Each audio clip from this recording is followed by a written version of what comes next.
the Madman! Welcome to the top cards of Custom Hearthstone, week of May 4th. This week's cards feature a lot of cards that I actually wasn't entirely sure if they're balanced because they do some pretty insane things. So let's get started with Beta Egg, 2 mana 0/4 Death Rattle. If another Beta Egg died this turn, add the Omega Let to your hand. The Omega Let is a 10 mana 8/8 battlecry. Fill your board with random Death Rattle minions, then destroy them. Design, 2 stars. Balance, 2 stars. I note the case of Fugan and Stalag, where if you have both Fugan and Stalag on the board at the same time and destroy them both at the same time, you actually get 2 Thaddeus. I don't know if the author knew about this, and if the author intended for you to get 2 Omega Lets. I'm not entirely sure.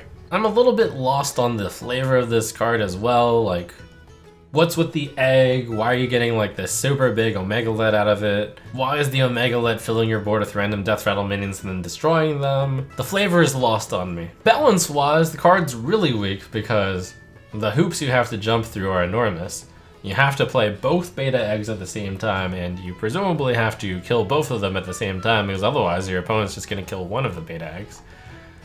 So it's a card that's only useful if you specifically draw both Beta Eggs and kill them both at the same time. In order to get the Omega Let, the payoff isn't really good enough. You're just getting a 10 mana 8/8 and then you're getting like random effects. Death Rattle minion random effects tend to be good, but not powerful enough to justify paying 10 mana for this. I think this entire thing just doesn't work out. Doesn't make much sense. Armed Chest, 4 mana 0/4 battlecry. Eat a weapon from your deck and gain its attack. Death Rattle, add it to your hand. Design, 5 stars. Balance, 4 stars. This is the first of many cards where I'm not sure of the card's power level. The author must have been inspired by Growl the Shark. It's kind of a similar mechanic. You will be much more consistent in eating a weapon, because in, say, a warrior deck, you could just run 2 Arcanite Reaper and 1 Gore Howl, and then usually you're going to get 5, sometimes 7 attack. I think the flavor on this one is pretty good. It's a chest that picks up a weapon, and when it dies, you get the weapon. I think it is slightly overpowered at the moment, because this card will probably be around a 4 mana 4/4, 4 mana 5/4 territory, and draws you a card on its death. Seems to be just too powerful compared to Gnomish Inventor, which was a card that was run a little bit. But I don't think it's too overpowered. I'd say 4 mana 0/3 or 5 mana 0/4, like those all seem like fair balance points for it. Just depends on if you want the card to be a little bit weaker or a little bit stronger. Kil Jaeden Scheme, 2 mana Warlock spell. Shuffle 1 portal into your deck. When drawn, summon a 2/2 demon with Rush. Upgrades each turn. Design, 5 stars. Balance, 5 stars. Most schemes are balanced around sitting in your turn for 3 turns. So you could think of this card as 2 mana, shuffle 4 portals into your deck. And that seems fair for 2 mana for a delayed 4/2/2 demons with Rush. You could go really late with Kil Jaeden Scheme and legitimately shuffle 10 portals into your deck. It would be tough to pull all of them on the same turn unless you played it last. Played as the last card, then you will just get 7 2/2 demons with Rush on the last turn, which is kind of an interesting thing too. So I think that even considering plot twist and considering control Warlock, I think the idea is cool and card has some chance of legitimately seeing play competitively. Kobold Giant, 8 mana 8/8 rogue minion, which costs 1 less, and I'm going to say it according to what the author wished it to say, as he clarified. 8 mana 8/8 Kobold Giant costs 1 less for each copy of this minion in your deck or hand.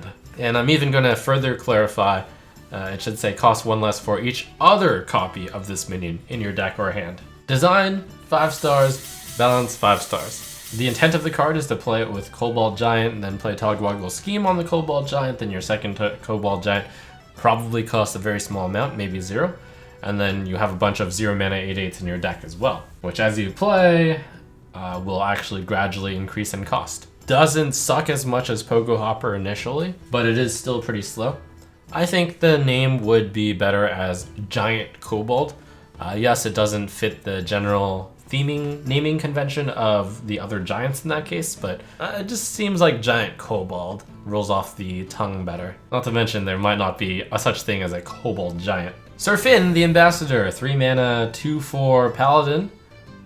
Merlok. Start of game, if your deck started with equal Merloks and dragons, they gain each other's tag.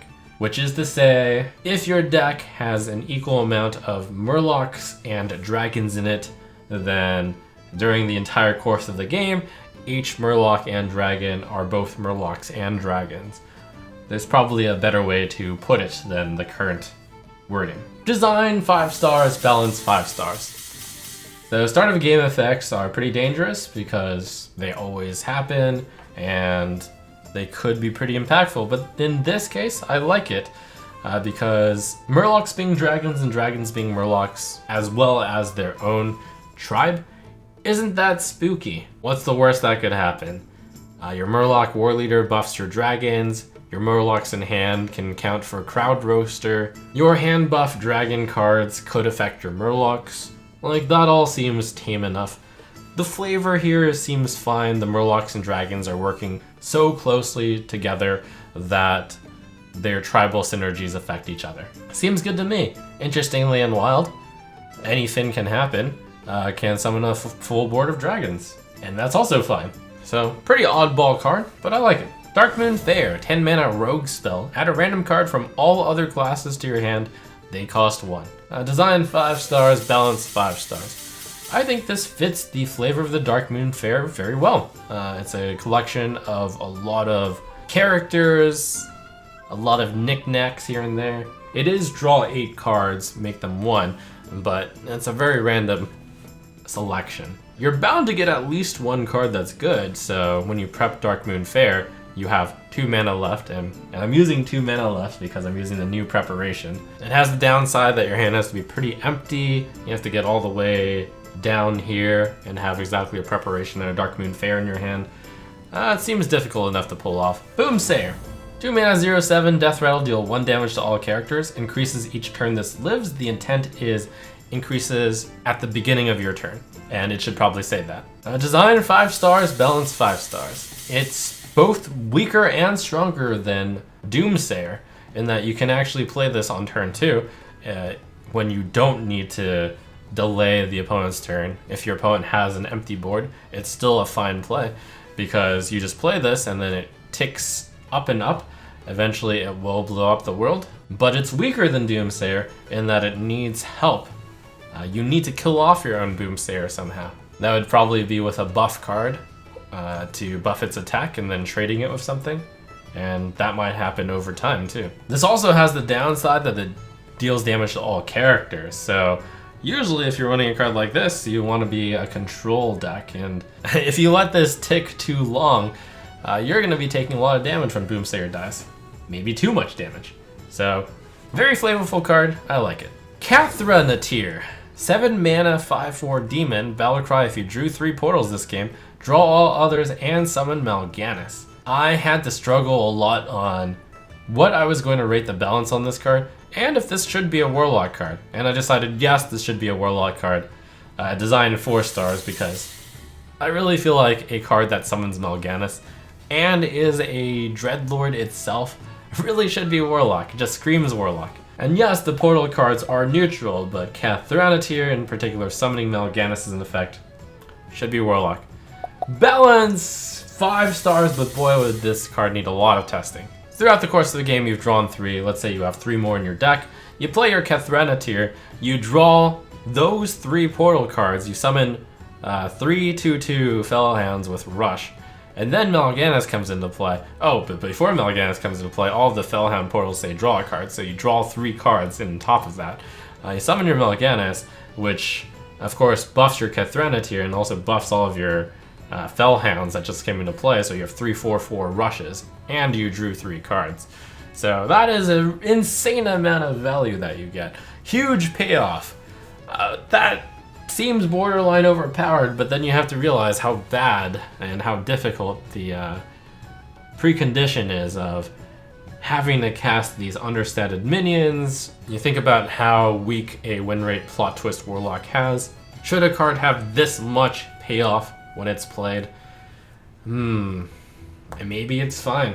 Also, if you have too many portals in your deck, or your board is too full, you can mill your Mal'Ganis, since first you're drawing all of the portals in your deck, and then you're getting Mal'Ganis. Finally, Rune Maker Gul'dan. 7 mana legendary warlock card, 5/8. Battlecry, shuffle 3 runes into your opponent's deck. When drawn, destroy their leftmost minion. I think it's a very novel concept, but design 3 stars, balance 3 stars. I'm not entirely sure that such a design can work. Clearly a control card due to the way this is statted and due to the way that it's so slow acting. But terrifyingly for a control lock deck, can you ever count on the runes going off in your opponents? Like, the goal of this is to leave your opponent with 1 big minion so that when they draw, the rune might explode and kill their leftmost minion.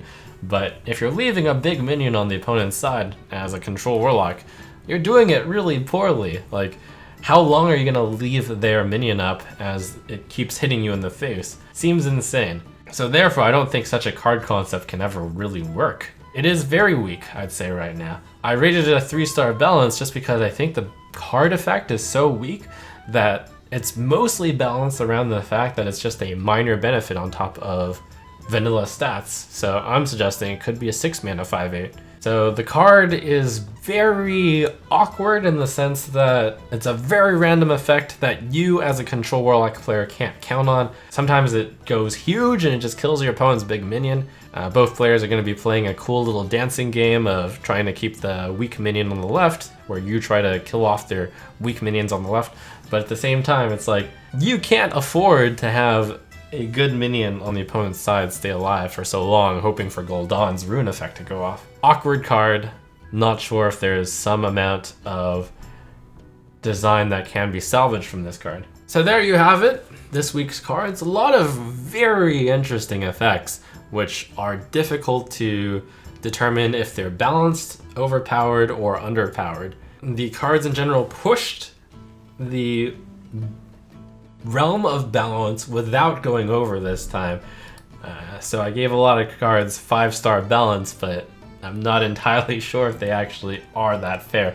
A lot of these cards would have to be play tested a lot. But interesting effects. Love this week's cards.